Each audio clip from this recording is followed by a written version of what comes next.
মুর্শিদাবাদ জেলার ৬১ নম্বর লালগোলা বিধানসভা কেন্দ্রে সিপিএম প্রার্থী হিসেবে মোহাম্মদ বাবলুজ্জামানের নাম ঘোষণা হতেই দলীয় কর্মী সমর্থকদের মধ্যে আনন্দের জোয়ার দেখা যায়। প্রার্থী ঘোষণার খবর ছড়িয়ে পড়তেই লালগোলার সিপিএম পার্টি অফিসে ভিড় জমাতে শুরু করেন অসংখ্য কর্মী ও সমর্থক। মুহূর্তের মধ্যেই উৎসবের পরিবেশ তৈরি হয়, স্লোগানে মুখর হয়ে ওঠে গোটা পার্টি অফিস চত্বর।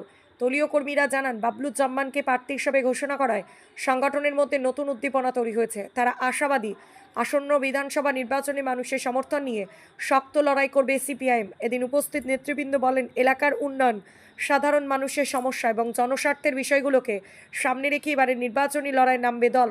প্রার্থী ঘোষণাকে কেন্দ্র করে পার্টি অফিসে যে উচ্ছ্বাস দেখা গেল, তাতে স্পষ্ট নির্বাচনের আগে সংগঠনকে আরও শক্তিশালী করতে ইতিমধ্যেই সক্রিয় হয়ে উঠছেন দলীয় কর্মী সমর্থকেরা।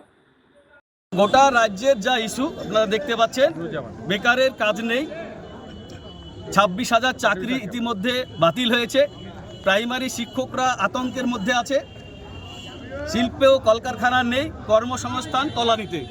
রাজ্যের পরিযায়ী শ্রমিক হিসাবে আমাদের শিক্ষিত বেকার ছেলেরা রাজ্যের বাইরে তাদের চলে যেতে হচ্ছে।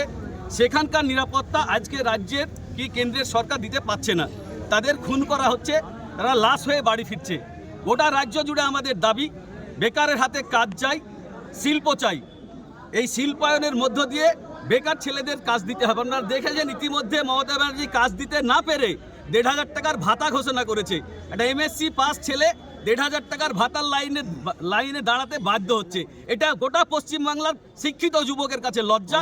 আমরা এই লজ্জা ঘুচাতে নিশ্চিতভাবে পার্টি আমার উপর যে দায়িত্ব দিয়েছে, লালগোলার পার্টি কমরেডরা আছে, লালগোলার অসংখ্য 2.5 লক্ষ জনগণ আছে, তাদের প্রত্যাশা পূরণে সব সময় আছি। মানুষের সঙ্গে লড়াই করব, মানুষকে নিয়েই লড়াই করব, মানুষের স্বার্থে।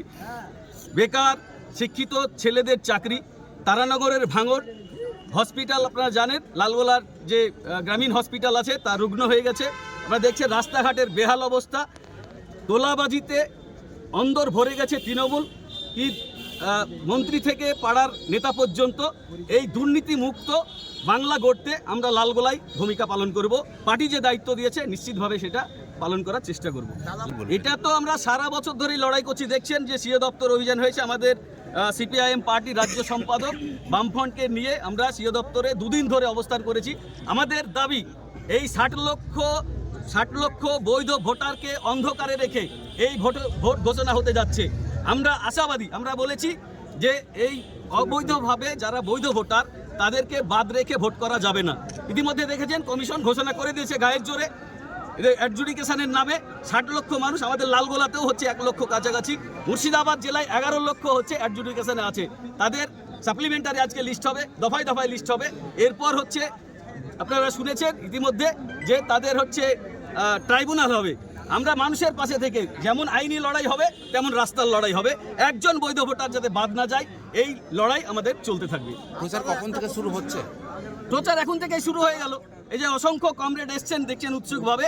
ইতিমধ্যে প্রচার চলছে আমাদের। প্রার্থী ঘোষণা হয়নি, লাল ঝান্ডার কোনো প্রার্থীর মুখ হয় না। ইতিমধ্যে আমাদের দেওয়াল লিখনের কাজ হচ্ছে, বুথে বুথে আমাদের সাংগঠনিক কাজকর্ম চলছে, পাড়ায় পাড়ায় আমাদের প্রার্থীর নাম হয়নি, কাস্তা হাতুড়ি তারা প্রতীকে, মেহনতি মানুষের যে প্রতীক, সেই প্রতীকে ভোট দিতে হবে। লালগোলায় লাল ঝান্ডাকে জেতাতে হবে, মেহনতি মানুষের জয় আনতে হবে। রাজ্যের পরিবর্তন হবে, লালগোলাতেও পরিবর্তন হবে।